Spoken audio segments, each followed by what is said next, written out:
İyunun 26-sında 1997-ci il təvəllüdlü Cümşüd Cümşüdlünün paytaxtın Nərimanov rayonu ərazisində yer səthinin çökməsi nəticəsində kanalizasiya sularının axdığı kanala düşüb ölməsi faktı ilə bağlı hazırda araşdırma aparılır. Qeyd olunan araşdırma çərçivəsində prokurorluq əməkdaşları tərəfindən hadisə yerinə və meydə baxış keçirilmiş, zəruri istintaq hərəkətləri həyata keçirilmiş, eyni zamanda müvafiq sorğular verilmiş və ekspertizalar təyin olunmuşdur. Mərhumun meyti iyunun 28-də paytaxtın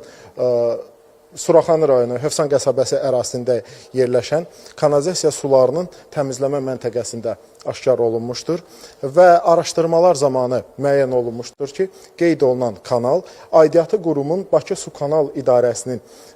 istismarında, Bakı Su Kanal İdarəsi tərəfindən istismar olunur və faktla bağlı Nərimanov rayon prokurorluğunda Cinayət Məcəlləsinin 314.2-ci maddəsi ilə cinayət işi başlanmışdır və hazırda qeyd olunan cinayət işi üzrə intensiv istintaq hərəkətləri həyata keçirilməkdədir.